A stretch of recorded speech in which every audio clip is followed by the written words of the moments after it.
Hey y'all, this is Gwen.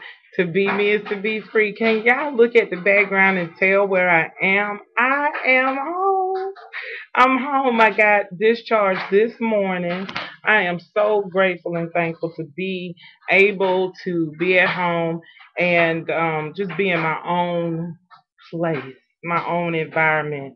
And wow, it's so good to be home. I got here, y'all, and my air conditioner, it was hot in here. I'm not talking about just regular hot. It was hot. It was very hot. And I started sweating like I had been running with Sojourner Truth and Harriet Tubman on the Underground Railroad. I was sweating so bad.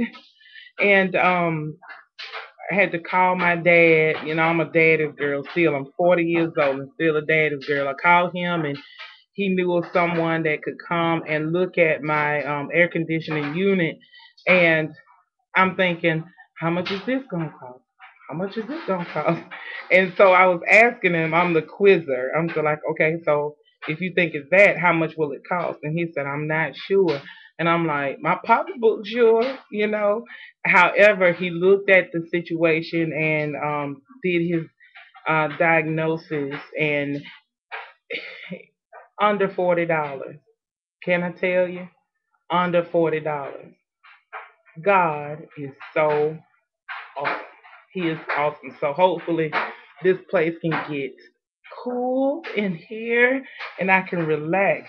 Now, even though it's gonna get cool, guess what? I'm gonna have a blanket. I love to for it to be cold in here. I like my ceiling fans going, and I like to get under the covers. That's how I like to chill. I like to chill deep like that. And so that's the end of that topic. And today, when I got out of the hospital, I had to go by Walmart. My daughter picked me up, and we went by Walmart because I'm having issues with my vacuum cleaner, and I don't feel like taking the hose off, shaking the hose, and getting all that dirt and debris off of it. And it's probably nothing wrong with the other one that I have, but I just don't feel like going through all of that and ended up having to go into Walmart with her because she was like, I don't know which one to choose. You know how teenagers are. They don't want to take the time for anything unless it's concerning them. Mama said it would be days like this. There'll be days like this, Mama said. And my day was today, and I had some other stuff to pick up, and I wanted some stuff to read. And so once we got home, can I tell y'all, I was out, worn out. Took a nap, and right before I got up, she was like, I need to go pick up, one of her friends and take her to her mom's job. And I'm like, okay. I was just discombobulated. So I called her later on. I said, you do realize that I bought a vacuum cleaner not for it to be in the box, but for it to be used. And you will come home right now. You'll come home and you will vacuum the living room, your room, my room, the den. You're going to do that. You will empty Muffin's litter box. You will sweep the floor. You will get your clothes out of the dryer. You lost your ever loving mind? Have you lost your mind? I had to act a donkey up in here. I did. And usually I'm just easygoing and, whatever. But I'm just saying, don't push me. Don't push me. You know, we're looking at, she'll be graduating next year and she talks, all her talk is, I'm ready to go to school. I'm ready to graduate. I want to, do this, do that, get my degree, get my education so I can, get this and get that. My thing of it is you don't understand what you asking for. You're gonna get out there, you have to pay rent or a mortgage, you got a car note, you're gonna have bills, baby. This ain't easy. And I'm not so sure I make it look easy. I guess I do. She is spoiled. She's my only child, unless God Himself figure out a way to induce to get me pregnant. She's my only child. And I'm like, I wanted to go there with her. I wanted to pretend that I was Nikita Koloff in the WWF, and I wanted to do that Russian sickle thing on her. I really wanted to go there with her. I wanted to step to her. You know what I'm saying? But I had to remember, I can't be, I can't act a fool. I can't act a fool, but I will. Okay, that's that topic. My next topic, and it's a very serious topic, is I don't know what your relationship is with your primary care physician, with your office nurse, with that office nurse assistant, that tech that works in the office. I don't know what it is, but I want you all to stick up for yourselves when it comes to you not feeling well, when it comes to you calling your doctor's office and needing something. Be it you're calling, whether you're calling in for the common cold, whether you're calling in for whatever, I want you to be able to, stick up for yourself and don't just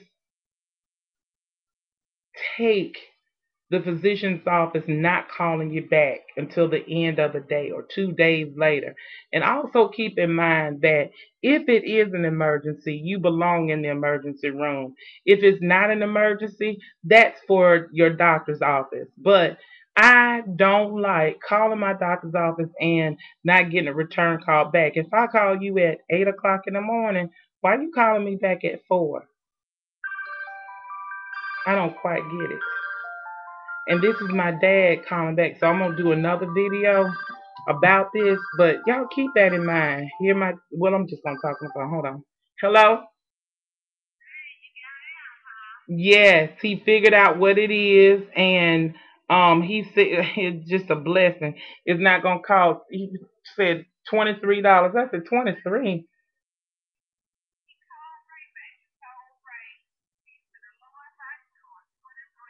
$23, and I gave him 40. He said he was only charging me for, yeah, he was only charging me for the part and not for anything. I said, you sure? He said, yes. And I said, and I came in here and opened my pocketbook like I was Flash Gordon. Yes, I did, and gave him that money. Yes. I'm not gonna let him come up here. What you talking about, a blessing? Mm-hmm. Mm-hmm. Cause I was sweating like I had been running from some doggone bloodhounds. I'm serious. I ain't, ooh wee, no, I can't do that. I can't do that. I couldn't tolerate that. No, God, nope. Yes, it is. Give me a few moments and I'll call you back. Okay, bye. But anyway, here I am. I'm back. Got a couple more minutes. The thing of it is be specific about what it is that you're calling for. Don't hem and haw. If you have to write down your symptoms, write down what's wrong, write it down. And when you speak to that person on the phone, or if you're leaving a message, be very specific about what it is that's wrong with you. Keep in mind, if it is an emergency, if you're having chest pain, if you're having shortness of breath, if something is just not right and it's serious, you bleeding from the behind, you having bright red rectal bleeding, go to the emergency room. But if it's for the common cold, you want to try and cut down as many phone calls as you can. So when you pick up that phone and you talk to that person and or the voicemail, be very specific in what it is. If you have it in the drainage, what color it is. If you're running a fever, how high is the fever? If you're allergic to anything, what drugstore you want your medicine called to. If you would rather be seen, you need to say that. You need to state it. Give them a phone number that they can call you back on. Don't call from your grandmama Miss Lucy house and you know you finna go home. Don't do that. Give them a cell phone number. Give them a number where they can contact you so that you'll know indeed that you've done everything that you can. If they don't call you back, then you need to go to your physician about that. If you continue to have a problem, then you need to find you another doctor. Yes, I'm saying it. All I want y'all to do is stick up for yourself. When doing so, be specific, whether you're in the hospital, whether you are sitting on the dock of the bay from your cell phone calling in because you got a rash from sitting in the sand on the beach. I want you to be specific. Time's out for being passive. We cannot be passive when it comes to our health. Had I been passive, had I waited around, I would have been boop up out of here. I love y'all. Bye.